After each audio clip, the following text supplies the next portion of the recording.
नमस्कार दोस्तों, स्वागत है आपका स्टडी विद एम में। तो देखिए, आज आप सभी के लिए मैं लेके आया हूँ उत्तराखंड से संबंधित नए क्वेश्चनों की सीरीज।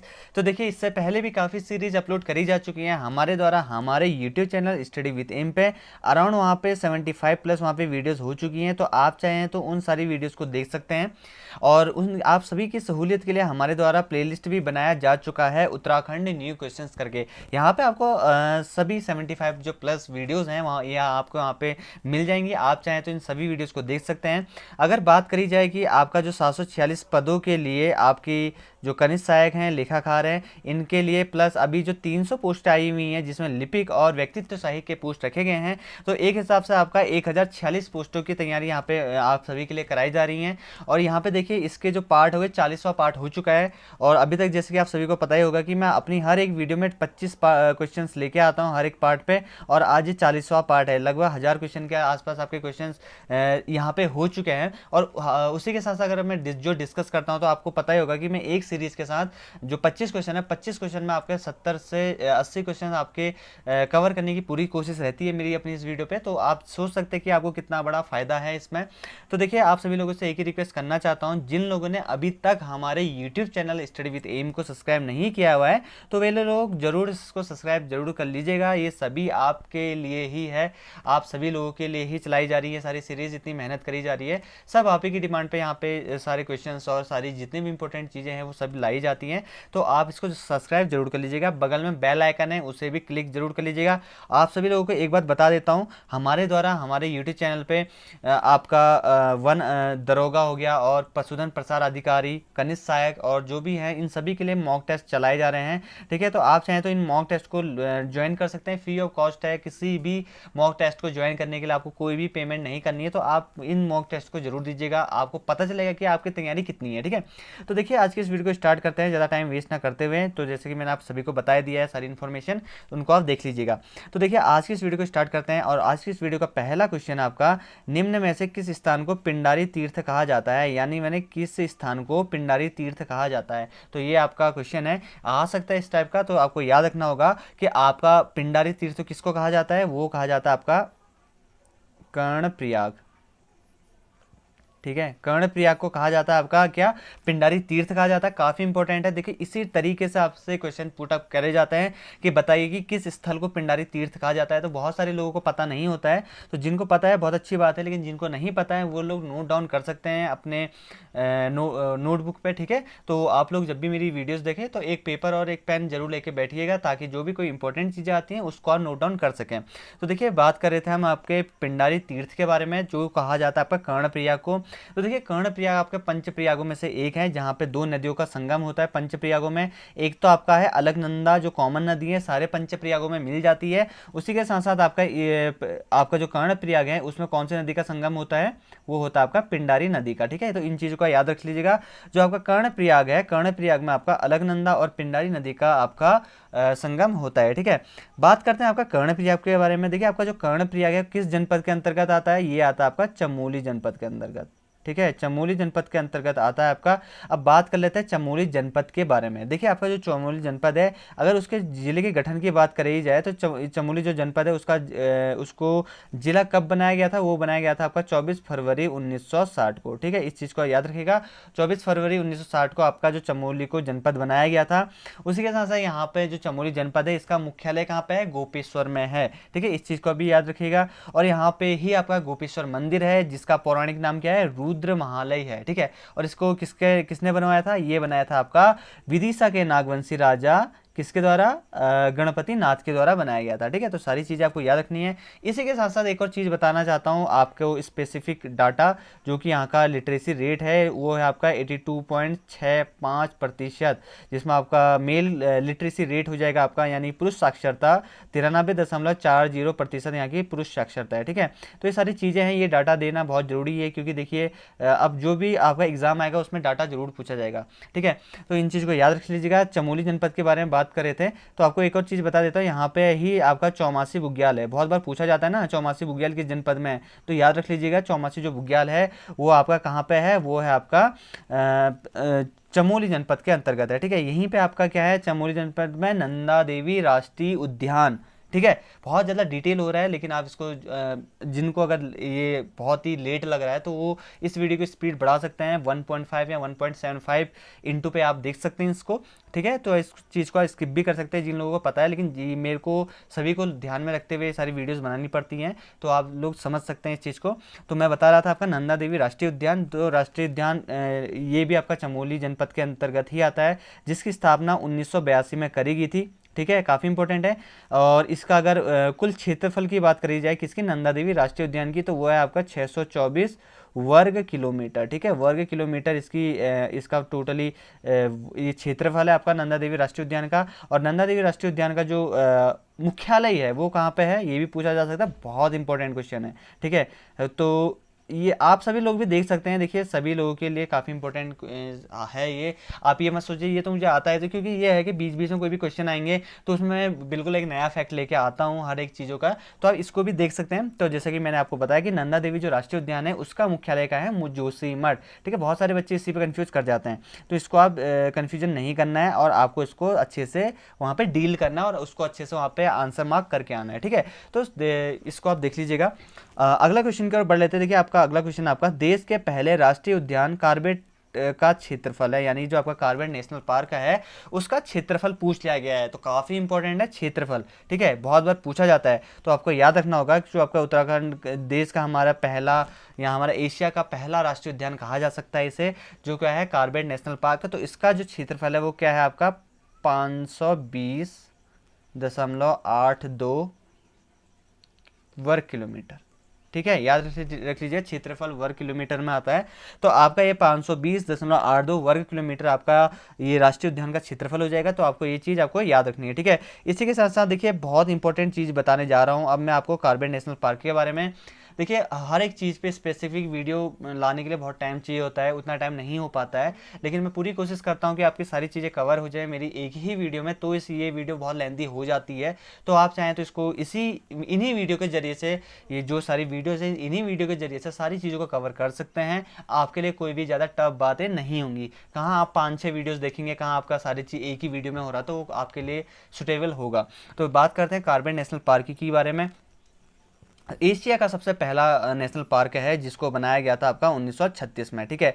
देखिए जब ये 1936 में बनाया गया था उस टाइम पे जो तत्कालीन गवर्नर थे सर हैली, उन्हीं के नाम पे हैली राष्ट्रीय उद्यान रखा गया था। यानी कि जिस टाइम 1936 था उस टाइम पे इसका जो नाम रखा गया था, क्या रखा गया था, हैली नेशनल पार्क, ठीक है, याद रख लीजिएगा, देख लीजिएगा। सबसे पहले क्या रखा गया था, हैली नेशनल पार्क इसका नाम रखा गया था 1936 में, ठीक है। उसके बाद देखिए जैसे स्वतंत्रता प्राप्त हुई भारत को स्वतंत्रता प्राप्त होने के बाद, तो ठीक है, स्वाधीनता प्राप्त होने के बाद इसका जो नाम है यानी हैली नेशनल पार्क का नाम बदल के रामगंगा नेशनल पार्क रख दिया गया था, ठीक है। रामगंगा नेशनल पार्क, इस पार्क का नाम रख दिया गया था। उसी के बाद 1957 में, किस वर्ष, 1900, याद रख लीजिएगा, 1957 में ये जो नेशनल पार्क है यानी कि रामगंगा नेशनल पार्क है, इसका नाम चेंज करके रख दिया गया एक महान जो प्रकृति प्रेमी थे जिनका नाम था जिम कार्बेट, उनके नाम पे रख दिया गया था, जो कि आप आज भी देखते हैं कार्बेट नेशनल पार्क, ठीक है, कार्बेट नेशनल पार्क, ठीक है। ये आप देख लीजिए कार्बेट राष्ट्रीय उद्यान इसको कहा जा सकता है। तो इसके नाम पे 1957 पे कार्बेट के नाम पे, यानी कि जो जिम कार्बेट थे हमारे प्रकृति प्रेमी थे वो, तो उन्हीं के नाम पे इनका नाम जिम कार्बेट नेशनल पार्क रख दिया गया, ठीक है। अब बात आपको एक टोटली एक फैक्चुअल बात बता रहा हूँ आपको। देखिए जैसे कि मैंने आपको बताया अभी, जो आपका यहाँ पे जो नेशनल पार्क है आपका कार्बेट नेशनल पार्क, उसका जो टोटल इसकी एरिया है वो है आपका 520.82 वर्ग किलोमीटर, ठीक है।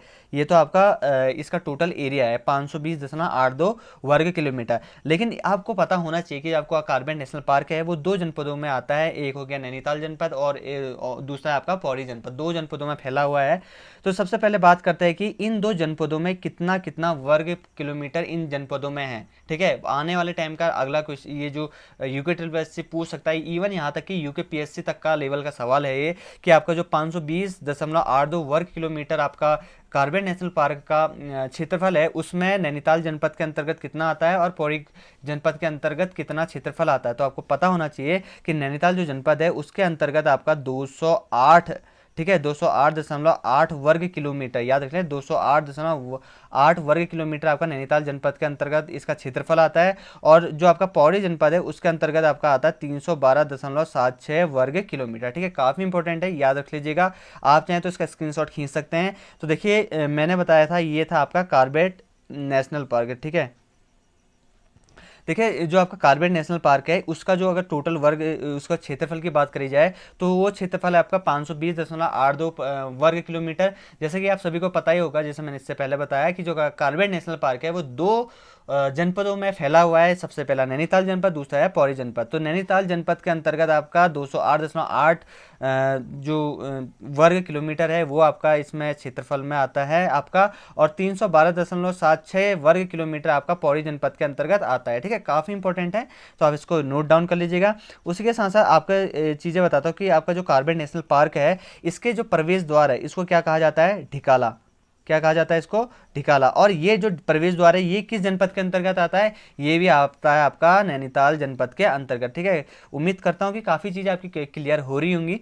ठीक है, और इसी जो पार्क है यानी कि कॉर्बेट नेशनल पार्क है इसी के मध्य में क्या है आपका पाटली दून भी स्थित है। ठीक है, यानी कि जो आपका कॉर्बेट नेशनल पार्क है उसी के मध्य में कौन सा दून स्थित है, पाटली दून स्थित है। और एक चीज़ और याद रखनी है आपको, ये पूछा जा सकता है इस बार, यानी कि 1 नवंबर 1973। ठीक है, 1973 को भारत का पहला इसको बाघ संरक्षित क्षेत्र घोषित किया गया था। 1 नवंबर 1973 को, 1973 को इसको भारत का पहला बाघ संरक्षित क्षेत्र घोषित किया गया था। तो इन चीज़ों को आपको याद रखना है, और आपको ये सारे जो भी फैक्चुअल बातें हैं इनको याद रखते हुए आगे बढ़ना है, स्मार्ट तरीके से पढ़ाई करनी है। ठीक है, और इस चीज़ को याद रख लीजिएगा। अगर आपको बात करी जाए कि यहाँ पे उत्तराखंड में कितने नेशनल पार्क हैं, वो है आपके 6 नेशनल पार्क। ठीक है, थोड़ा सा इसके बारे में डिस्कस कर लेते हैं, उसका आप देख लीजिएगा क्योंकि ये चीज़ डिस्कस करना बहुत ज़रूरी है।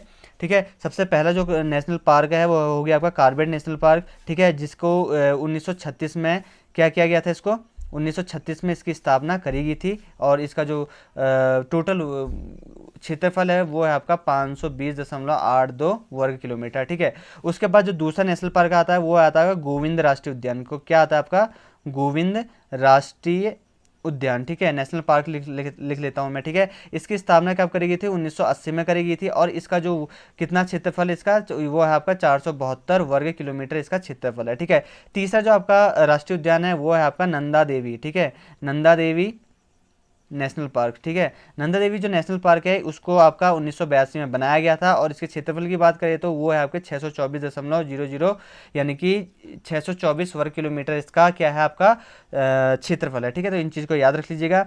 अगली बात करें तो नंदा देवी तीसरा हो गया था। चौथा आपका फूलों की घाटी।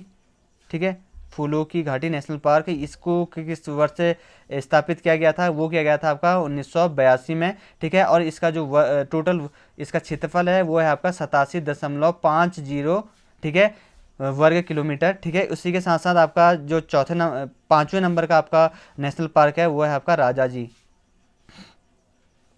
Rajaji national park. देखिए राजाजी जो नेशनल पार्क है काफ़ी परीक्षाओं में पूछा जाता है। वो इसलिए भी पूछा जा सकता है, जैसे कि मैंने आपको बताया अभी कॉर्बेट नेशनल पार्क है ये 2 जनपदों में फैला है, नैनीताल और पौड़ी।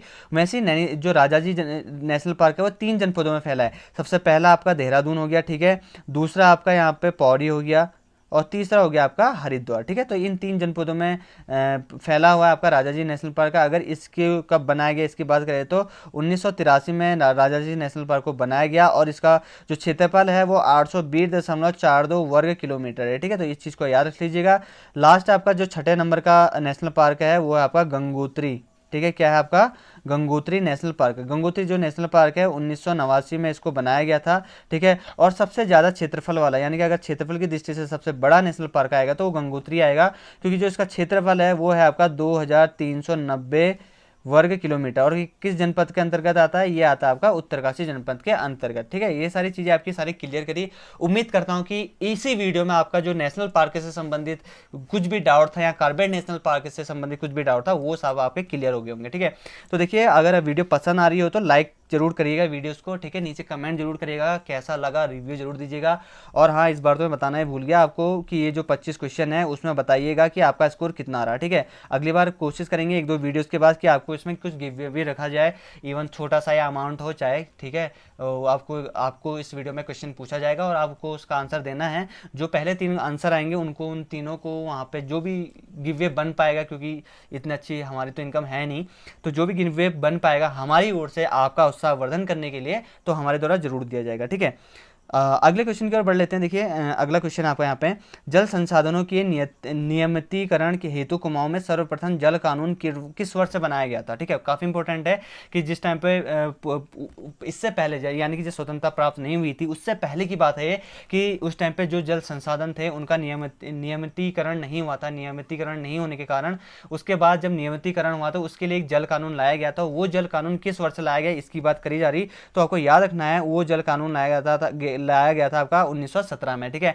1917 में लाया गया था जल संसाधनों की आपूर्ति करने के लिए, ताकि जितने भी जिन गाँवों में या जिन जिन शहरों में यहाँ पे जल आपूर्ति उनकी आपूर्ति नहीं हो पा रही थी, तो उनके नियमितीकरण के लिए ये जल कानून बनाया गया था 1917 में, ठीक है। इन चीज़ को याद रख लीजिएगा।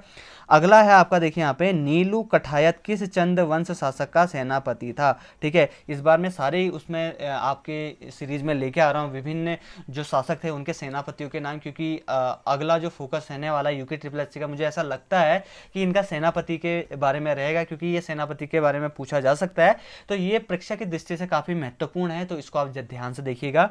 तो देखिए जो नीलू कठायत किस चंद वंश का शासक, सॉरी किस चंद शासक का सेनापति था, ठीक है। तो आपको ये बताना है। तो देखिए जो आपका नीलू कठायत था ये आपका गरुड़ ज्ञानचंद, ठीक है। किसके सेनापति थे ये?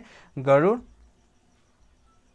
ज्ञानचंद, ठीक है। याद रख लीजिए गरुड़ ज्ञानचंद के सेनापति थे आपका नीलू कठायत, ठीक है। तो काफ़ी इंपॉर्टेंट है। अब बात कर लेते हैं गरुड़ ज्ञानचंद के बारे में, क्योंकि काफ़ी क्वेश्चन इनसे भी पूछे जाते हैं, गरुड़ ज्ञानचंद के भी से भी, ठीक है। बात करें गरुड़ ज्ञानचंद के शासनकाल का, तो देखिए इनका जो शासनकाल माना जाता है वो 1365 से लेके 1420 ईस्वी तक इसका शासनकाल माना जाता है, ठीक है। 1420 ईस्वी तक, ठीक है। उसके बाद देखिए जो गरुड़ ज्ञानचंद थे ये पहले शासक थे चंद वंश के, ऐसे पहले शासक थे जो दिल्ली दरबार गए थे, ठीक है। वहाँ पे इन्होंने दिल्ली दरबार गए थे, और उस टाइम पे जो दिल्ली का जो सुल्तान था तो वो कौन था आपका? फिरोज शाह तुगलक थे, यानी कि FST फिरोज शाह तुगलक थे उस टाइम पे वहाँ के दिल्ली का सुल्तान, ठीक है। दिल्ली के सुल्तान के द्वारा ही इनको गरुड़ की उपाधि दी गई थी, ठीक है। किसकी उपाधि दी गई थी? गरुड़ की उपाधि दी गई थी। काफ़ी बार पूछा जा चुका है क्वेश्चन कि ज्ञानचंद को गरुड़ की उपाधि किसके द्वारा दी गई, तो याद रख लीजिएगा जो ज्ञानचंद हैं उनको गरुड़ की उपाधि दी गई थी फिरोज शाह तुगलक के द्वारा, ठीक है। उसी के साथ साथ देखिए उसके बाद देखिए जो आपका गरुड़ ज्ञानचंद है उन्होंने अपने राज चिन्ह भी क्या बना दिया था? गरुड़। इनके पूछा ये भी जा सकता है क्वेश्चन, इस टाइप से आ सकता है कि वह कौन से चंद वंश के शासक है जिनका जो राज्य चिन्ह था वो गरुड़ था, तो वो होगा आपका गरुड़ ज्ञानचंद्र, ठीक है। तो ये आपको पता होना चाहिए था। और गरुड़ जो ज्ञानचंद्र थे वो किसके उपासक थे? वो थे आपके विष्णु के उपासक, ठीक है। ये सारी चीज़ें हैं जो आपको याद होनी चाहिए। अगला क्वेश्चन है आपका, देखिए पंत प्रतिवेदन या पंत कमेटी रिपोर्ट कब जारी की गई थी, ठीक है। पंत कमेटी रिपोर्ट काफ़ी इंपॉर्टेंट है, पूछा जा सकता है, तो आपको पता होना चाहिए कि जो आपको पंत रिपोर्ट है या फिर पंत कमेटी रिपोर्ट है या पंत प्रतिवेदना है ये किस वर्ष से जारी करेगी थी? ये करेगी थी आपकी 1931 में, ठीक है। इस चीज़ को, इस सन को आप याद रख लीजिएगा।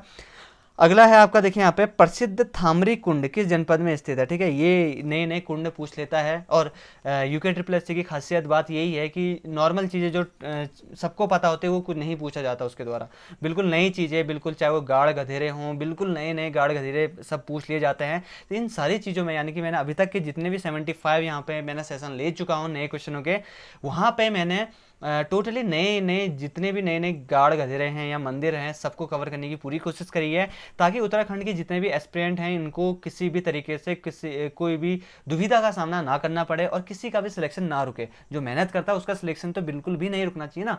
तो इस मेरी पूरी कोशिश रहती है, स्टडी विद एम की पूरी कोशिश रहती है कि आप सभी का सिलेक्शन दिलाने में इतनी सारी मेहनत कर रहे हैं, ठीक है।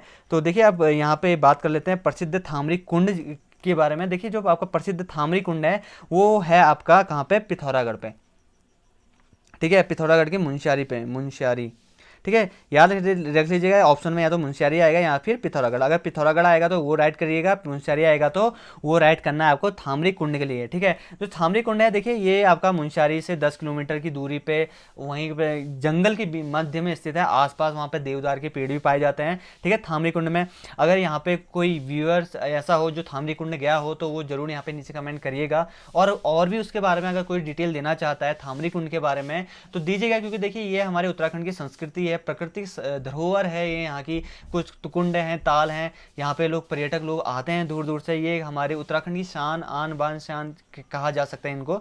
तो इनको नीचे कमेंट बॉक्स में कमेंट जरूर करिएगा अगर कोई थामरी कुंड गया हो तो। ठीक है, जैसे कि मैंने बताया कि जो आपका थामरी कुंड है वो मुंशियारी से 10 किलोमीटर की दूरी पे जंगलों के मध्य में स्थित है। ठीक है, यहाँ की देखिए मान्यता ये भी है यहाँ पे कि ये जो कुंड है यानी कि थामरी कुंड है, ये पवित्र कुंड माना जाता है, या पवित्र झील मानी जाती है। ये आपका थामरी कुंड है, थामरी झील को, ये कुंड और झील एक छोटा सा तालाब होता है, ये कुंड भी और झील भी कहा जा सकता है इसको। ठीक है, कन्फ्यूजन नहीं करना आपको। तो देखिए ये एक पवित्र झील मानी जाती है, इसका बहुत पवित्र में धार्मिक महत्व भी है काफ़ी इसका। और कहा जाता है कि वहाँ के स्थानीय लोगों के द्वारा कि जिस समय यहाँ पे बारिश कम होती है या सूखा पड़ जाता है, थोड़ा बहुत बारिश काफ़ी टाइम से नहीं होती है, तो वहाँ के जो स्थानीय लोग होते हैं वे इस थामरी कुंड में जाके पूजा अर्चना करते हैं और यहाँ के उसके बाद ये मान्यता है कि बारिश हो जाती है। ठीक है, तो ये सारी चीज़ें हैं, इनको आपको याद रखना है। प्रसिद्ध थामरी कुंड कहाँ पे है? मुंशियारी और पिथौरागढ़ में। ये चीजें आपको याद रखना है।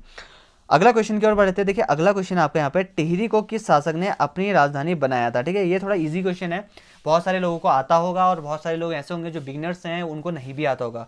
किसी भी चीज़ को आपको मैं यहाँ पे जितनी भी चीज़ें बता रहा हूँ तो आपको कन्फ्यूजन होने की बिल्कुल भी आवश्यकता नहीं है। जिसको कन्फ्यूजन होता है वो नीचे कमेंट बॉक्स में कमेंट कर सकता है। मेरी पूरी कोशिश रहती है कि आपके जो भी कमेंट हैं उनके जवाब दे दिए जाएँ। हो सकता है कि कभी बिजी हो जाता हूँ कुछ ज़्यादा तो उस टाइम पर नहीं हो पाता है, लेकिन अधिकतर केसेस में आप सभी लोगों के कमेंटों के जवाब आप सभी को मिल जाते हैं। आप सभी लोग जानते होंगे, इस चीज़ से भली भांति परिचित होंगे। ठीक है, बात करते हैं टिहरी को किस शासक ने अपनी राजधानी बनाया था? तो ये थे आपके सुदर्शन शाह। ठीक है, पवार वंश के राजा थे ये सुदर्शन। ठीक है, सुदर्शन शाह। ठीक है, देखिए यहाँ पे अभी तो मैं फिलहाल स्क्रीन पे लिख रहा हूँ, कोशिश ये करूँगा कि आने वाले टाइम पे पैड ले आऊँ और आपको पैड में पढ़ाऊँ। आपको यहाँ पे तो पेन पैड आता है तो उसमें पढ़ाऊँ, तो उसमें जो भी मैं लिखूँगा वो आपको अच्छी तरीके से समझ में भी आएगा और डिटेल करके भी समझा पाऊँगा। तो अभी थोड़ा सा ऐसी हो रहा है, इस वजह से मैं स्क्रीन पे लिख पा रहा हूँ, तो आप इसको थोड़ा माइंड मत करिएगा। ठीक है, तो ये आपको बता रहा था मैं सुदर्शन शाह। ठीक है, सुदर्शन शाह के द्वारा ही आपका जो टिहरी के शासक थे पवार वंश के, जिनके द्वारा टिहरी को अपनी राजधानी बनाई गई थी। ठीक है, अब बात कर लेते हैं सुदर्शन शाह के द्वारा, सारी चीज़ें बताऊंगा एक एक करके, आप सभी के डाउट क्लियर करूंगा। तो देखिए आपके सुदर्शन शाह थे, उनके द्वारा 28, याद रख लीजिए डेट को, ठीक है, 28 दिसंबर 1815। ठीक है, 28 दिसंबर 1815 को इनके द्वारा जो टिहरी है उन टिहरी को राजधानी बनाया गया था। उसी के बाद देखिए अगर कभी पूछ लिया जाए कि टिहरी में पहला बंदोबस्त कब किया गया था, तो याद रख लीजिए कब किया गया था? 1823 में यहाँ पे पहला बंदोबस्त किया गया था। ठीक है, कहाँ पे? टिहरी पे किया गया था। अगर ये सुदर्शन शाह थे, सुदर्शन शाह के द्वारा ही कहाँ पे स्थानांतरित करेगी थी राजधानी, ये करेगी किसको अपनी राजधानी बनाया गया था? ये बनाया गया था आपका टिहरी को राजधानी बनाया गया था। इस चीज़ को आपको याद रखना है। सुदर्शन शाह आपके पवार वंश के 55वें राजा थे। कौन से राजा थे? 55वें राजा। ठीक है, यहाँ शासक कहा जा सकता है, 55वें शासक कहा जाता है सुदर्शन शाह को, क्योंकि देखिए ये नंबरिंग बताने का एक ही उद्देश्य है। तो देखिए कभी कभार जो आपका यूके SSC है ना, ये पूछ लेता है कि आपसे कि जो सुदर्शन शाह थे वो कौन पवार वंश के कौन से राजा थे। तो आपको याद रखना है कि आपको जो सुदर्शन शाह थे वो 55वें राजा थे पवार वंश के। ठीक है, तो इन चीज़ को याद रख लीजिएगा। और इन्हीं के द्वारा देखिए बहुत सारी चीज़ें हैं आपके सुदर्शन शाह के बारे में भी, आपके कुछ चीज़ें डाउट क्लियर करे देता हूँ। देखिए जो सुदर्शन शाह थे ये कला प्रेमी थे। ठीक है, इन्होंने कला के क्षेत्र में बहुत सारे कार्य किए, वहाँ के जो भी चित्रकार थे उनको संरक्षण भी प्रदान किया, उनके उसमें आरक्षण, जो विभिन्न आपके जो चित्रकार थे उन्होंने सुदर्शन शाह के दरबार में आश्रय भी लिया। तो ये इससे एक चीज़ ये प्रतीत हो जाती है कि जो आपके सुदर्शन शाह थे वो आपके कला प्रेमी थे। ठीक है, इन्हीं की वजह से देखिए इनको कलाविदों का शिरोमणि भी कहा जाता जाता था, ठीक है, किसको, सुदर्शन शाह को। और उसके बाद देखिए अगर जैसे कि मैंने अभी आपको थोड़ी देर पहले बताया कि इनके द्वारा, सुदर्शन शाह के द्वारा जो विभिन्न चित्रकार थे उनको अपने जो शासन में था या फिर उनका जो राज्य था टिहरी पे, उनके द्वारा वहाँ पे उनको आश्रय दिया गया, जिसमें आपका चैतुक आ गया आपके, ठीक है, चैतु आ गया आपका, माणकू आ गया। ये ऐसे जो चित्रकार थे जिनके द्वारा जो आपके सुदर्शन शाह के दरबार में आश्रय लिया था, ठीक है। तो देखिए आपका जो सुदर्शन शाह थे ये स्वयं को आप क्या कहते थे, सूरत कवि के नाम से भी संबोधित किया करते थे आपके, कौन, सुदर्शन शाह। अगर और इनके द्वारा देखिए एक खास बात ये भी थी, जो आपकी टिहरी की जनता थी, टिहरी की जनता, इनको क्या कहा जाता था, टिहरी की जनता के द्वारा सुदर्शन शाह को क्या कहा जाता था, बोलांदा बद्रीस, ठीक है, क्या कहा जाता था, बोलांदा बद्रीस। तो ये सारी चीज़ें आपको याद रखनी है कि बोलंदा बद्रीस टिहरी की जनता के द्वारा कहा जाता था, किसको, सुदर्शन शाह को। काफ़ी इंपॉर्टेंट है।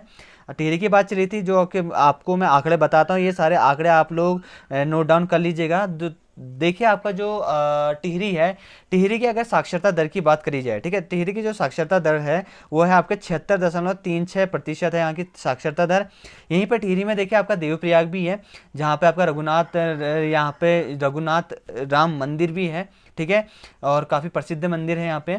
और कभी पूछा जाए, इससे पहले भी बहुत सारे क्वेश्चन पेपरों में पूछा जा चुका है कि आपकी वशिष्ठ गुफा कहाँ पे है, ठीक है, वशिष्ठ जगह हूँ, वशिष्ठ गुफा याद रख लीजिए, वशिष्ठ गुफा। तो याद रख लीजिए वशिष्ठ जो गुफा है वो भी आपके टिहरी जनपद में ही है, कि ठीक है, वशिष्ठ गुफा। और किस पर्वत के में स्थित है ये गुफा, ये है आपका विशुंग पर्वत, ठीक है, याद रख लीजिए कौन सा पर्वत है आपका, विशुंग पर्वत, ठीक है, विशुंग पर्वत में स्थित है आपका वशिष्ठ गुफा। और यहीं पे आपका चंद्रकूट पर्वत भी स्थित है, कहाँ पे, टिहरी जनपद में ही आपका चंद्रकूट पर्वत भी स्थित है। और चंद्रकूट पर्वत में क्या है, चंद्रबदनी मंदिर है, क्या है, चंद्रबदनी मंदिर, ठीक है। ये सारी चीज़ें हैं जो आपको याद रखनी है। बहुत सारी चीज़ें बताई मैंने आप सभी को टिहरी जनपद के बारे में। यहाँ पे चंद्रबदनी मंदिर है जो आपके चंद्रकूट पर्वत पे स्थित है, रघुनाथ मंदिर है यहाँ पे देवप्रयाग में स्थित है, वशिष्ठ गुफा भी स्थित है, ठीक है, वशिष्ठ गुफा जो कि किस पर्वत में स्थित है, विशुंग पर्वत, ठीक है। नॉर्मल चीज़ें तो आप सभी लोगों को पता ही होंगी कि वशिष्ठ जो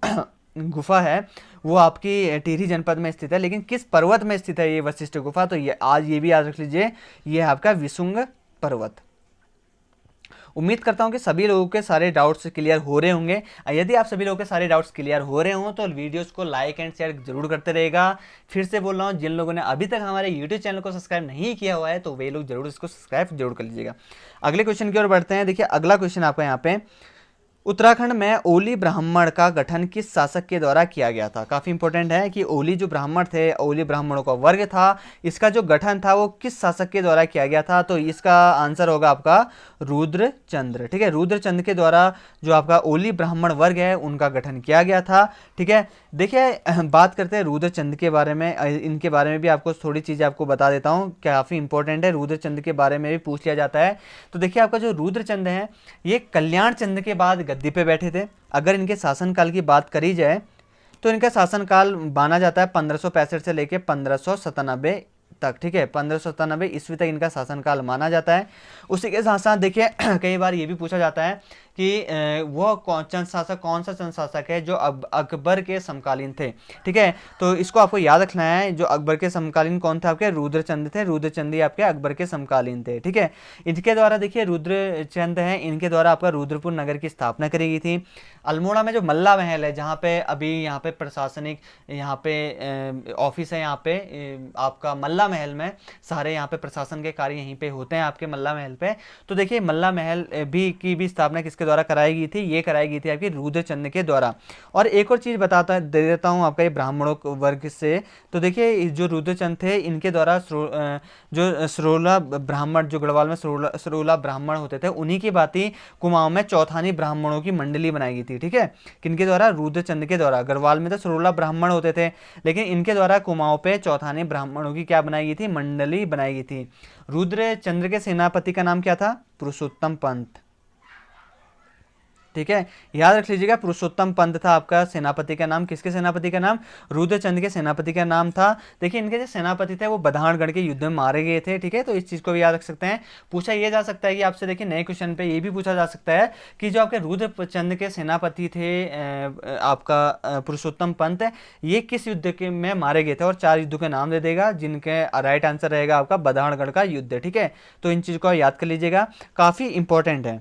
अगला क्वेश्चन की ओर बढ़ लेते। देखिए आपका अगला क्वेश्चन है, ओमकारेश्वर मंदिर का निर्माण किस शताब्दी में किया गया, यह किस स्थान पर स्थित है? ठीक है, काफी इंपॉर्टेंट है। देखिए जो ओमकारेश्वर मंदिर है, ये इसका निर्माण किस शताब्दी में किया गया, और क्या है इसमें, और यह किस स्थान पर स्थित है? ठीक है, तो इस चीज को याद रख लीजिएगा। जो आपका ओमकारेश्वर मंदिर है, इसका जो निर्माण कराया गया था वो कराया गया था आपका 16वीं शताब्दी में। कौन सी शताब्दी में कराया गया था? 16वीं शताब्दी में कराया गया था। और यह किस स्थान पर स्थित है? यह है आपका ऊखी मठ में। ठीक है, ऊखी मठ में। देखिए अभी इससे संबंधित, ऊखी मठ से संबंधित आपको बहुत इंटरेस्टिंग कहानी सुनाऊंगा अभी थोड़ी देर में। इसके बाद बहुत सारे इंटरेस्टिंग फैक्ट भी बताऊंगा जो कि आपके एग्जाम के पॉइंट ऑफ व्यू से काफ़ी इंपॉर्टेंट होने वाले हैं। तो बहुत सारी अच्छी चीज़ें मिलने वाली है आपको हमारे यूट्यूब चैनल पे, तो देखते रहिए। तो बात कर लेते हैं सबसे पहले ओमकारेश्वर मंदिर के बारे में। देखिए जो ओमकारेश्वर मंदिर है, यहाँ पे जो इनका निर्माण कराया गया था वो किसके द्वारा कराया गया था? वो कराया गया था आपका शंकराचार्य, आदि गुरु शंकराचार्य के द्वारा आपका ओमकारेश्वर, जो वहाँ पे शिव का मंदिर है, उनका निर्माण कराया गया था।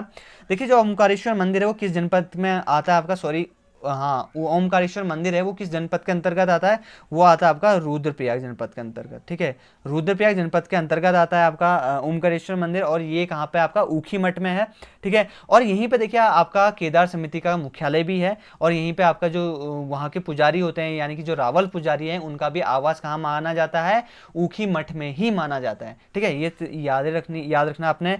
उसके बाद देखिए ऊखी मठ के बारे में, रुद्रप्रयाग जनपद में तो है, लेकिन कितने दूरी पे है? वो है 41 किलोमीटर की दूरी पे पड़ जाता है आपका ऊखी मठ, आपका रुद्रप्रयाग जनपद से। ठीक है, देखिए यहाँ पे आपका ऊखी मठ है। ऊखी मठ में देखिए आपका जो आपका सबसे पहला नाम याद रख लीजिए, केदारनाथ। ठीक है, केदारनाथ। दूसरा आपका मद महेश्वर नाथ। ठीक है, मद महेश्वर। देखिए केदारनाथ और मद महेश्वर जो 2 मंदिर हैं, इनकी शीतकालीन में इनके कपाट बंद हो जाते हैं, और उनके बाद इनमें जो भगवान शिव हैं, इन भगवान शिव को कहाँ लाया जाता है? आपका ऊखी मठ लाया जाता है। ठीक है, यहीं पे लाया जाता है, और यहीं पे इनकी शीतकालीन में पूजा करी जाती है, क्योंकि शीतकालीन में केदारनाथ के और मद महेश्वर नाथ के जो कपाट है वो तो बंद हो जाते हैं। उसके बाद वो जो भगवान शिव है, इनको कहाँ लाया जाता है? ऊखी मठ लाया जाता है। यहाँ पे शीतकालीन में इनकी पूजा होती है। लगभग ये आपका नवंबर से लेकर अप्रैल तक चलता है ये कार्यक्रम। ठीक है, तो इसको देख लीजिएगा। उसके बाद जो मैं आपको बताना चाह रहा था आपका ऊखी मठ के बारे में। देखिए ऊखी मठ, इसके पीछे पौराणिक मान्यता है, पौराणिक कथाएं हैं। तो देखिए एक पौराणिक कथा ये भी है कि एक उषा थी, यानी उषा नाम की लड़की थी, जो कि आपकी किसकी बेटी थी? वो थी आपकी बाणासुर की बेटी थी। ठीक है, बाणासुर की बेटी उषा, और आपके जो भगवान कृष्ण हैं उनके पौत्र कौन थे? अनिरुद्ध। ठीक है, इन दोनों का नाम आप देख सकते हैं, उषा और अनिरुद्ध। ठीक है, इनका विवाह यहीं पे संपन्न हुआ था। ठीक है, उसी के बाद जिनका जब विवाह यहाँ पे संपन्न हुआ, तो उस टाइम पे इसका नाम उषा मठ पड़ा सबसे पहले। ठीक है, उषा मठ पड़ा। उसी के बाद धीरे धीरे उषा मठ का प्रोनाउंसिएशन होते होते इसका नाम क्या पड़ गया? ऊखी मठ पड़ गया। तो ये सारी चीज़ें थी इसके पीछे की कहानी। आप सभी लोगों ने बाणासुर के बारे में भी देखा ही होगा, बहुत सीरियल्स आते हैं उसके बारे में, बाणासुर के बारे में। तो देखिए बाणासुर की बेटी का नाम क्या था? उषा, और श्री कृष्ण के जो पौत्र थे वो थे आपके अनिरुद्ध। ठीक है, इन दोनों की जो विवाह कार्यक्रम था ये यहीं पे संपन्न हुआ। उसी के बाद से इनका नाम, यहाँ का नाम क्या पड़ गया? उषा मठ। उषा मठ से प्रोनाउंसिएशन होके क्या पड़ा? ऊखी मठ। ठीक है, तो ये सारी चीजें हैं, आपको याद रखनी है ये सारी चीजें। अगला क्वेश्चन आपका देखिए, किस कमिश्नर ने उत्तराखंड में राजस्व पुलिस व्यवस्था को यथावत रखने की मांग करी थी? ठीक है, राजस्व पुलिस व्यवस्था को यथावत रखने की मांग किस कमिश्नर के द्वारा करी गई थी? काफ़ी इंपॉर्टेंट क्वेश्चन है ये भी, और आपको याद रखना है। तो ये करी गई थी आपकी हेनरी रैमजे। ठीक है, हेनरी रैमजे। ठीक है, तो देखिए आपके जो हेनरी रैमजे हैं, ये कमिश्नर थे, आपके कुमाऊं कमिश्नर थे। इन्हीं के द्वारा राजस्व पुलिस व्यवस्था को यथावत रखने की मांग करी गई थी। ठीक है, उसके बाद बात कर लेते हैं हेनरी रैमजे के बारे में। तो देखिए आपके जो हेनरी रैमजे हैं, इनका जो कार्यकाल माना जाता है कमिश्नर का, वो माना जाता है आपका 1856 से लेके 1800 1884 ईस्वी तक इनका कार्यकाल माना जाता है। ठीक है, इन्हीं के द्वारा देखिए आपका तराई भाबर के विकास के लिए इंप्रूवमेंट फंड की स्थापना करी गई थी। क्वेश्चन ये आ सकता है आपका, इंप्रूवमेंट फंड की स्थापना किसके द्वारा करी गई थी? तो आपको याद रखना है आपका जो इंप्रूवमेंट जो फंड था उसकी स्थापना किसके द्वारा करी गई थी? वो करी गई थी आपकी रैमजे के द्वारा करी गई थी। ठीक है, रैमजे के द्वारा करी गई थी। किस सन में करी गई थी? तो याद रख लीजिएगा 1883 में इसकी इंप्रूवमेंट फंड की स्थापना करी गई थी। और ये इंप्रूवमेंट फंड किसके लिए था? ये था आपका तराई और भाबर के लोगों के लिए। ठीक है, तो ये सारी चीजें आपको याद रखनी है। इसी के साथ साथ आपको एक दो तीन चीजें और याद रखनी है। इन्हीं के द्वारा देखिए जो आपका आपदा प्रबंधन होता है, या इनके द्वारा आपदा प्रबंधन का प्रयास भी पहले बार किया गया था। किसके द्वारा? हेनरी रैमजे के द्वारा। ठीक है, तो ये सारी चीजें भी आपको याद रखनी है कि आपका जो आपदा प्रबंधन का प्रथम प्रयास किया गया था किसके द्वारा किया गया था? रैमजे के द्वारा किया गया था। ठीक है, और इन्हीं के देखिए आपका कुमाऊं का बेताज बादशाह भी माना कहा जाता है। ठीक है, कुमाऊं का क्या कहा जाता है? बेताज बादशाह। ठीक है, बेताज बादशाह भी कहा जाता है कुमाऊं का इनको, किनको? हेनरी रैमजे को। ठीक है, तो ये सारी चीजें आपको याद रख लीजिएगा। अगला क्वेश्चन की ओर बढ़े थे। देखिए अगला क्वेश्चन आपका, ज्वालाजी का मंदिर कहाँ पर स्थित है? ठीक है, काफी इंपॉर्टेंट है, बहुत इंपॉर्टेंट क्वेश्चन है ये भी। आपका जो ज्वालाजी मंदिर है वो कहाँ पर स्थित है? तो देखिए आपका जो ज्वालाजी मंदिर है ये है आपका मसूरी में स्थित। ठीक है, याद रख लीजिएगा कहाँ पे स्थित है? मसूरी में स्थित है आपका ज्वालाजी मंदिर। ठीक है, इसके भी बारे में बहुत सारी पौराणिक गाथाएं हैं और बहुत सारी चीजें हैं इसके बारे में भी जो आपको जानना बहुत जरूरी है। तो देखिए जैसे कि आप कभी वन लाइनर पढ़ते हैं तो वन लाइनर पढ़ने के पीछे अगर आप उसको रटने की कोशिश करेंगे ना तो वो आपको याद नहीं हो पाएगा। उसको याद करने के लिए उसके पीछे के जो फैक्चुअल बातें हैं उनको अगर आपको माइंड पे एक बार आप पढ़ लेंगे तो वो आपका जो वन लाइनर है वो आपका पढ़ा हुआ सफल हो जाएगा, वो सक्सेस हो जाएगा आपका। अगर आप पेपर में जाते हैं, पेपर हॉल में बैठते हैं, एग्जामिनेशन हॉल में बैठते हैं तो वहाँ पे आपका वो जो भी आपका क्वेश्चन है वो लिंक कर जाएगा। ठीक है, तो इसलिए आपसे कहता हूँ कि आप जब भी वन लाइनर पढ़ें तो उसके पीछे की फैक्चुअल बातें जरूर पढ़ें। ठीक है, ताकि आपको पता चल सके। तो अब बात करते हैं आपके ज्वालाजी मंदिर के बारे में। जैसा कि मैंने आप सभी को बताया कि जो आपका ज्वालाजी का मंदिर है ये आपका मसूरी में स्थित है। ठीक है, और यहीं पे जो मसूरी में ये ज्वालाजी का मंदिर किसको समर्पित है? ये है आपका दुर्गा को। ठीक है, आदि शक्ति दुर्गा को यहाँ पे समर्पित है। ठीक है, अगर समुद्र तल से इसकी ऊंचाई की बात करें इस मंदिर की तो वो है आपकी 2104 मीटर की ऊंचाई पे, समुद्र तल की ऊंचाई से ये स्थित है। ठीक है, और ये जो आपका ये मैंने बताया आपका ज्वालाजी का मंदिर ये किस पहाड़ी पे स्थित है? ठीक है, क्वेश्चन तो ऐसे घुमा के फिरा के देता है आयोग, उसको पता होता है कि नॉर्मल चीज़ें सबको पता है कि कौन सी जगह पे स्थित है ज्वालाजी का जो मंदिर है, तो सबको पता है कि मसूरी पे स्थित है, लेकिन किस पहाड़ी पे स्थित है? तो याद रख लीजिएगा ये स्थित है आपका बिगोन पहाड़ी पे। किस स्थित पे है? बिगोन पहाड़ी पे स्थित है आपका ये ज्वालाजी का मंदिर। ठीक है, यहाँ की एक मान्यता भी है, काफ़ी इंपॉर्टेंट मान्यता है कि माना ये जाता है कि देखिए जो दक्ष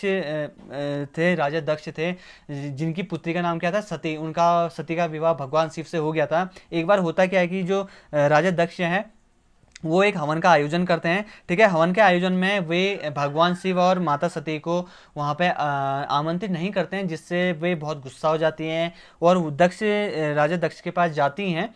तो वहाँ पे जो राजा दक्ष हैं वो उनके पतिदेव यानी कि भगवान शिव का अपमान कर देते हैं, उनको अपमानित कर देते हैं। तो उस अपमान को सह नहीं पाती है और इसी जो कुंड था, ये अग्नि कुंड था, उसमें ये अपना दाह कर लेती हैं, उसमें जल जाती हैं। तो उसके बाद जैसे ये बातें भगवान शिव को पता चलती हैं तो वो वहाँ पे आते हैं और माता सती के जो मृत शरीर हैं उसको पूरे ब्रह्मांड में घुमाने लगते हैं। तो जिससे क्या होता है कि उसमें यहाँ पे जो भगवान विष्णु होते हैं वो अपने सुदर्शन चक्र के द्वारा जो माता सती हैं उनके शरीर पे प्रहार करते हैं ताकि जो भगवान शिव हैं वो वियोग में ना जाएं। तो उनके जो शरीर के अंग होते हैं लगभग 51 भागों में बढ़ जाता है उनका शरीर।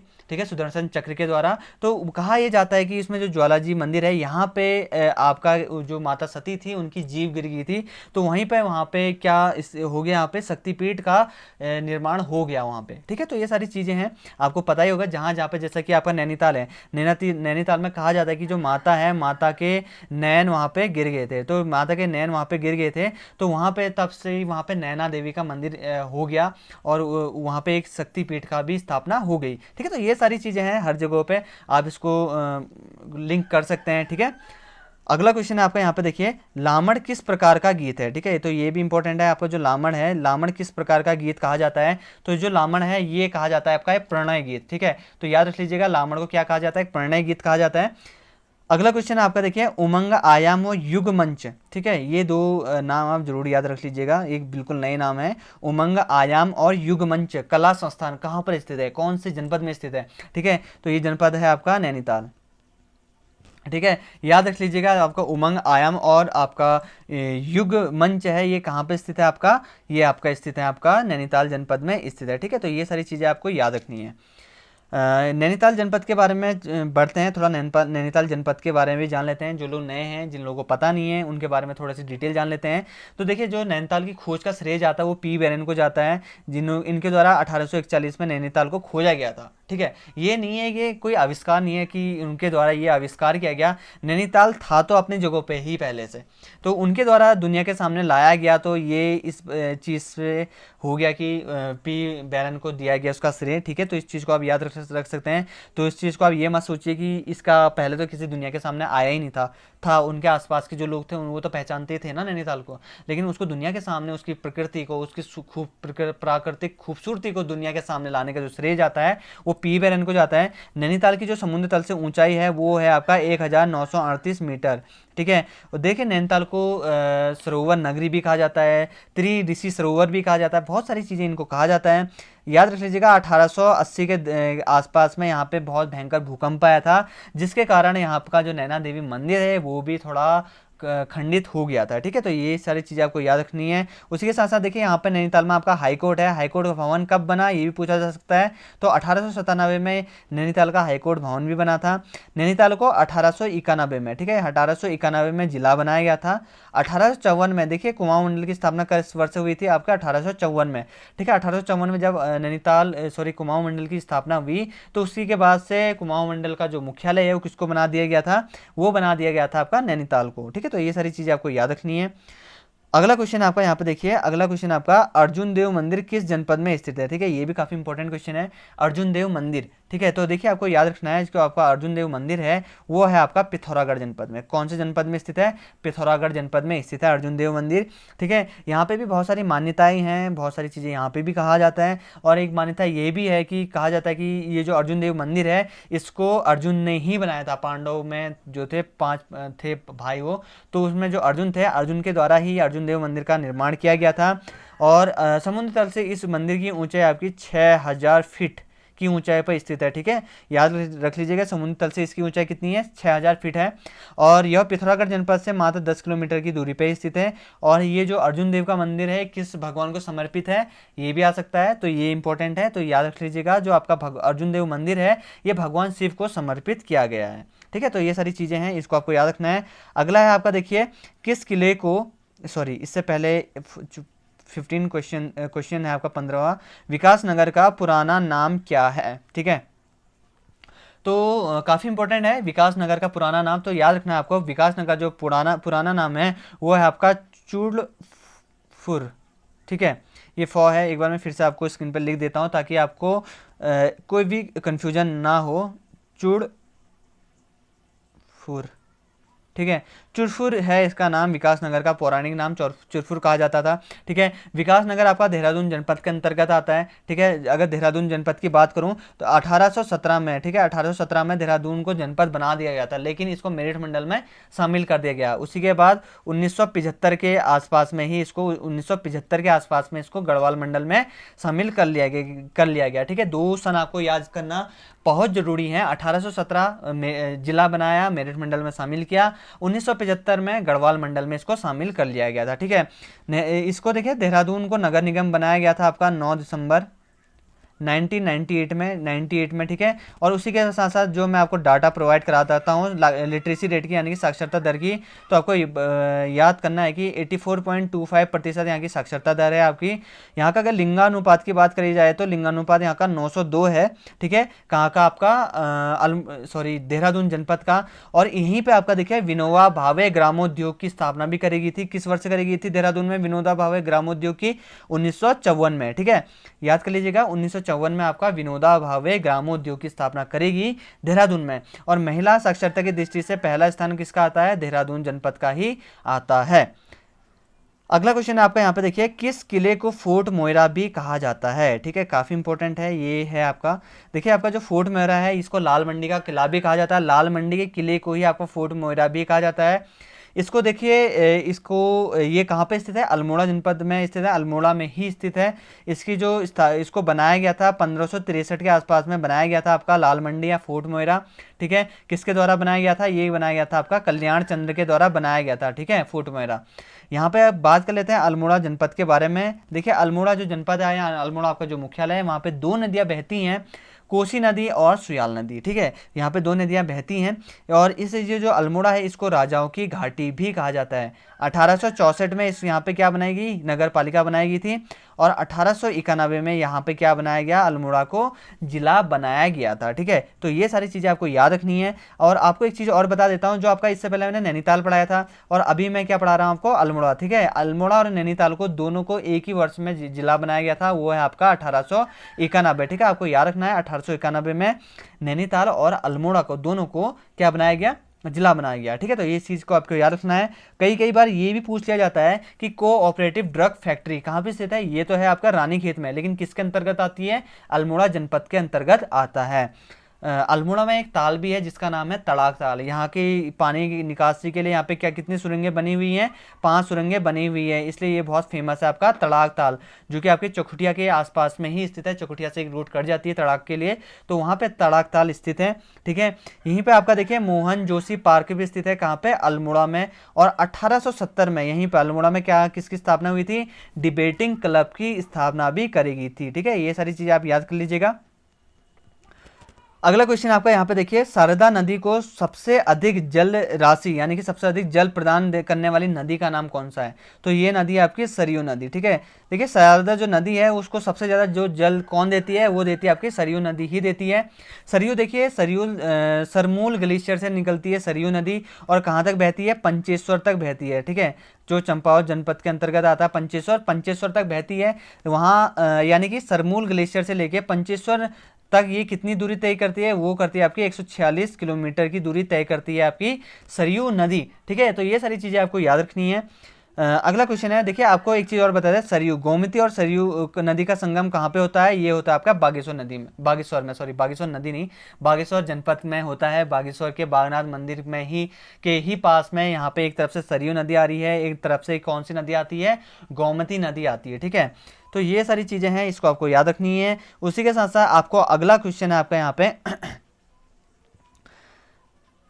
देहरादून में तार सेवा का प्रारंभ किस वर्ष से किया गया, ठीक है। तो तार सेवा का प्रारंभ किस वर्ष से किया गया था देहरादून में, वो किया गया था आपका 1865 में, ठीक है। देहरादून के बारे में ऑलरेडी मैं बहुत पहले भी बता चुका हूँ, इससे पहले भी एक क्वेश्चन आ चुका था, उसमें मैंने देहरादून जनपद के बारे में डिस्कस कर लिया गया था।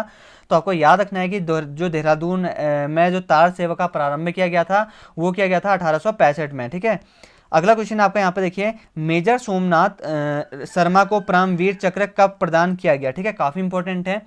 तो देखिए जो मेजर सोमनाथ शर्मा थे इनको परमवीर चक्र मरणोपरांत मिला गया था, कब मिला था, 1947 में, ठीक है, 1947 में दिया गया था। अब बात कर लेते हैं सोमनाथ के बारे में, मेजर सोमनाथ जी के बारे में। देखिए आपका जो मेजर सोमनाथ जी हैं इनका जो जन्म हुआ था वो हुआ था आपका 31 जनवरी 1923 में, ठीक है, 31 जनवरी 1923 में इनका जन्म हुआ था। उसी के साथ साथ देखिए पूछा यह जा सकता है कि आपसे जो मेजर सोमनाथ शर्मा थे ये किस रेजिमेंट के थे, कौन से बटालियन के थे, किस कंपनी के थे, तो आपको बताना चाहता हूं जो आपके मेजर सोमनाथ शर्मा हैं ये भारतीय सेना के आपके कुमाऊं रेजिमेंट के 4थी बटालियन के, ठीक है, कौन सी बटालियन, 4थी बटालियन के डेल्टा कंपनी, ठीक है, डेल्टा कंपनी के कमांडर थे। और इन्होंने देखिए यहाँ पे जब भारत पाकिस्तान का युद्ध हुआ था 1947 में, तो इन्होंने अपनी वीरता का प्रदर्शन किया था और शत्रुओं के जो दांत थे वो खट्टे कर दिए थे, उनके छक्के छुड़ा दिए थे, जो भी आप कहना चाहे, ये काफ़ी ब्रेव थे, ठीक है। तो इन्हीं के द्वारा देखिए जो इनको मरणोपरांत यानी कि जब ये मर गए थे उनके द्वारा तब इनको परमवीर चक्र दिया गया, ठीक है। तो ये चीज़ आपको याद रखनी है। कई बार ये भी पूछा जा सकता है कि सोमनाथ जो शर्मा हैं इनके पिताजी का नाम, तो याद रख लीजिएगा इनके पिताजी का नाम था आपका अमरनाथ शर्मा, ठीक है। तो ये बहुत सारी चीज़ें इंपॉर्टेंट हैं तो जिनको आपको याद करना चाहिए। अगला क्वेश्चन की ओर बढ़ लेते हैं। देखिए अगला क्वेश्चन है आपका, उत्तराखंड में सर्वप्रथम आलू की खेती का श्रेय किसको दिया जाता है। इंपॉर्टेंट है कि आलू की खेती का जो श्रेय है वो किसको दिया जाता है, ये भी इंपॉर्टेंट है। तो याद रख लीजिएगा, वो दिया जाता है आपका मेजर यंग को। ठीक है, मेजर यंग को ही दिया जाता है उत्तराखंड में सर्वप्रथम आलू की खेती करने का श्रेय। अगला क्वेश्चन है आपका यहाँ पे देखिए, गढ़वाल में किसके शासक में हुक्म जारी किया गया कि कोई भी स्त्री छत पे ना चढ़े। ठीक है, काफी इंपॉर्टेंट है ये भी। तो देखिए ये किया गया था आपका गोरखा शासकों द्वारा। गोरखा शासकों द्वारा जब गोरखाओं का शासन आ गया था तो कुमाऊं पे, उत्तराखंड पे आप कह सकते हैं, या गढ़वाल पे, तो उस टाइम पे ये गढ़वाल में ये एक इनके द्वारा फरमान जारी किया गया कि कोई भी जो स्त्री है वो छत पे नहीं चढ़ेगी। ठीक है, तो देखिए गोरखाओं के बारे में थोड़ा चीज़ बता देता हूँ ताकि आपको इस प्रश्न में क्लियरिटी आ जाए। तो देखिए सबसे पहले बात करता हूँ मैं 1790 की। ठीक है, देखिए 1790 में क्या होता है कि हवालबाग का युद्ध होता है गोरखाओं और आपका महेंद्र चंद के बीच में। देखिए सिंपल सा नॉर्मल सा युद्ध होता है जिसमें महेंद्र चंद हार जाते हैं, और 1790 में ही आपका गढ़वाल में आपका कुमाऊं में आपका गोरखाओं का क्या हो जाता है, आधिपत्य स्थापित हो जाता है, या इनका कहो आप उनका शासन स्थापित हो जाता है।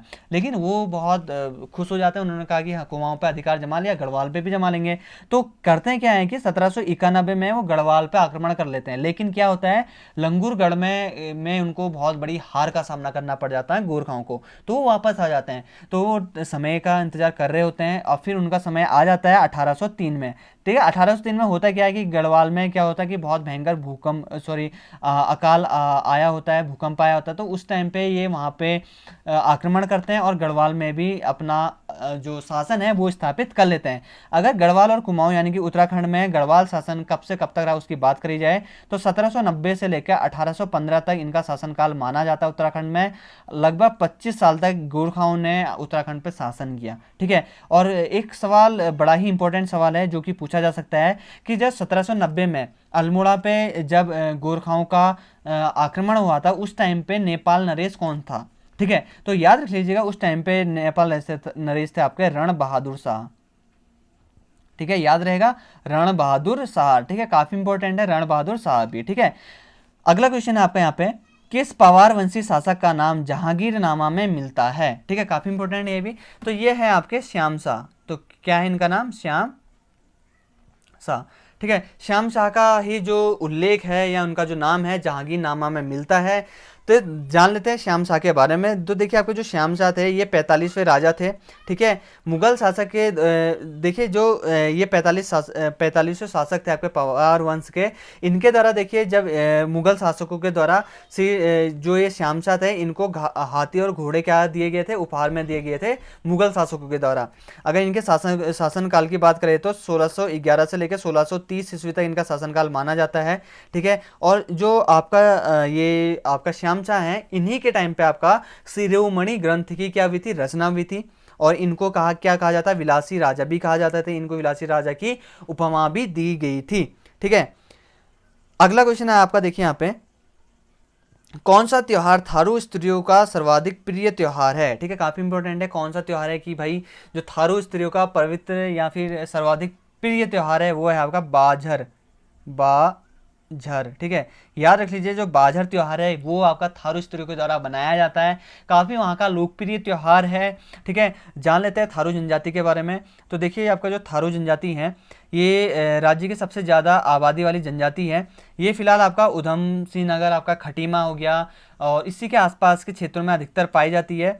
जो आपकी थारू जनजाति है इनको किरात वंश का माना जाता है। ठीक है, तो याद रख लीजिए किरात वंश का माना जाता है। इसमें देखिए आपका लट भरवा भोज भी होता है आपका थारू जनजाति में, जो किसके द्वारा किया जाता है, वो विधवा विवाह, यानी कि जो विधवाओं का विवाह होता है उस टाइम पे एक वहाँ की प्रथा है लट भरवा भोज की। ठीक है, तो इस चीज़ को आपको याद रखना है। थारू जनजाति का देखिए पवित्र त्यौहार की बात करें तो वो है आपका बजहर।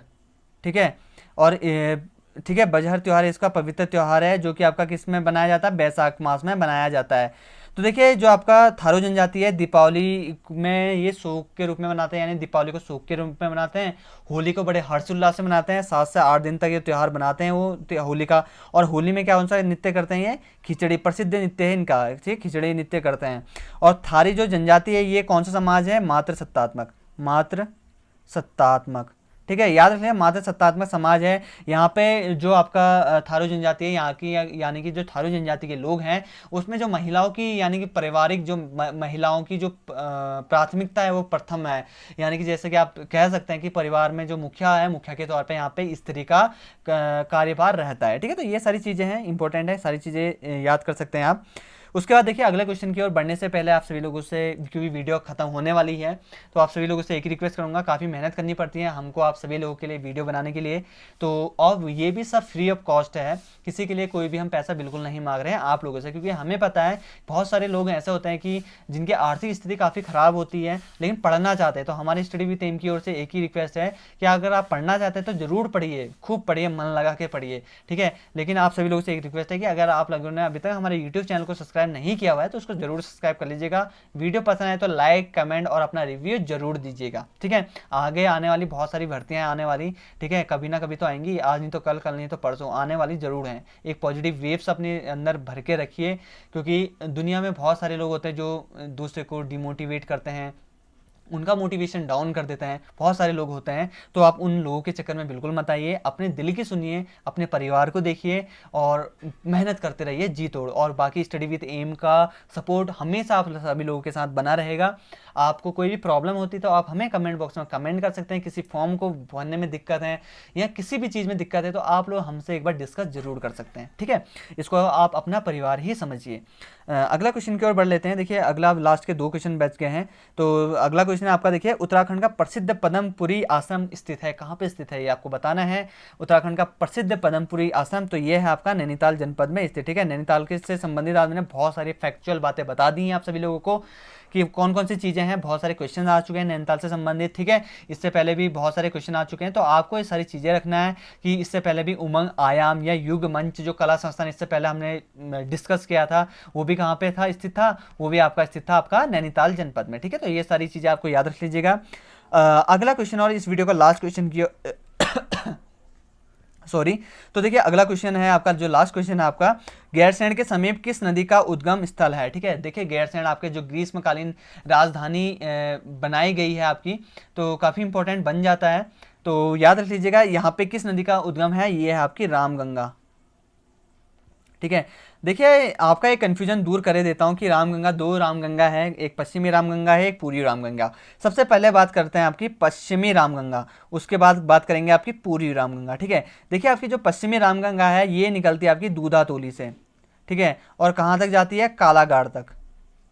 ठीक है, यही दूधा तो यही पूर्वी सॉरी यही पश्चिमी रामगंगा की बात कर रहा हूँ कि जो आपकी गैरसैंण के समीप जिसका उद्गम स्थल है वो है आपकी पश्चिमी रामगंगा। ठीक है, अगर इस दूधा तोली से लेकर कालागढ़ तक की अगर इसकी लंबाई की बात करें तो ये लंबाई करती है आपकी 155 किलोमीटर। अगर पूर्वी रामगंगा की बात करी जाए तो ये है आपकी पोंटिंग हिमालय हिमनद है आपका, वहाँ से लेके आपका रामेश्वर तक बहती है। ठीक है, जो आपके थल में भी बहती है, आपकी मुंशियारी इस साइड में बहती है ना रामगंगा, इसको पूर्वी रामगंगा कहा जाता है। ठीक है, तो ये है आपका 108 किलोमीटर की दूरी तय करती है। ठीक है, तो ये सारी चीज़ें आपको याद होनी चाहिए और बहुत सारी चीज़ें मैंने बताई, तो जैसे कि आपको सभी को पता है 25 क्वेश्चन लाया था डिस्कस, मैंने अराउंड यहाँ पे 80 to 90 क्वेश्चन यहाँ पे डिस्कस कर दिए, बहुत सारी चीज़ें आपको बता दी। इसलिए ये जो वीडियो है बहुत सारी थोड़ा लंबी लेंदी होगी बट मेरे को कोई परवाह नहीं है, क्योंकि जिसको अच्छे से पढ़ना होगा वो लास्ट तक देखेगा, जिसको सीखना होगा वो लास्ट तक देखेगा, क्योंकि खाली एक 5-5 मिनट की वीडियो बना के आप सभी लोगों का टाइम वेस्ट करना ये मुझे बहुत अच्छा नहीं लगता, क्योंकि सभी की टाइम की कीमत है, आप सभी लोगों के टाइम की कीमत है यहाँ पे। और इसलिए मैं सोचता हूँ कि एक ही वीडियो में सारी चीज़ें आकर कवर करा दी जाएँ, तो आप हमारी सारी वीडियोस को देख सकते हैं, उसमें भी बहुत अच्छे से मेरे द्वारा समझाया गया है। तो ठीक है दोस्तों, आज की इस वीडियो को मैं यहीं पर समाप्त करता हूँ और उम्मीद बस यही करता हूँ आप सभी लोगों से कि आप सभी लोगों को यह वीडियो पसंद आई होगी। अपने आस पड़ोस, अपने गाँव में ज़रूर स्टडी विद एम को फैलाइए। ये सब आपके लिए ही कराया जा रहा है, किसी भी चीज़ के लिए कोई भी पेड कोर्स नहीं चलाए जा रहे हैं, जैसे कि और यूट्यूब के द्वारा चलाए जा रहे हैं पेड कोर्स। तो यहाँ पे अगर आपसे यहाँ पे क्लासें भी ली जाएंगी, ऑनलाइन भी क्लासें ली जाएंगी, तो आपसे यहाँ पे किसी भी तरीके से इन फ्यूचर भी, अभी से बोला, इन फ्यूचर भी आपसे कोई भी पेड क्लासें नहीं ली जाएंगी। तो देखिए बहुत सारी अच्छी चीज़ें आप सभी लोगों के लिए कर रहे हैं। तो आप सभी लोग इतना जरूर हमारे लिए जरूर करिएगा, अपने दोस्तों के साथ शेयर करिएगा, अपने ग्रुपों में शेयर करिएगा, व्हाट्सएप ग्रुप, टेलीग्राम ग्रुप, जो भी ग्रुप्स हैं उनमें जरूर इसको शेयर करिएगा, ठीक है। और ज़्यादा से ज़्यादा सब्सक्राइबर्स बढ़ाइएगा ताकि स्टडी विद एम को बहुत सारे लोग जान सकें। तो ठीक है दोस्तों, आज की इस वीडियो को मैं यहीं पर समाप्त करता हूँ। उम्मीद करता हूँ सभी लोगों को हमारी ये वीडियो पसंद आई होगी। वीडियो पसंद आए तो लाइक, कमेंट और शेयर करना बिल्कुल भी ना भूलिएगा। और आगे आने वाली जो भी आपके पेपर्स आने वाले हैं उन सभी के लिए wish you all the best. Stay with M की ओर से खूब जम के मेहनत करिए। धन्यवाद।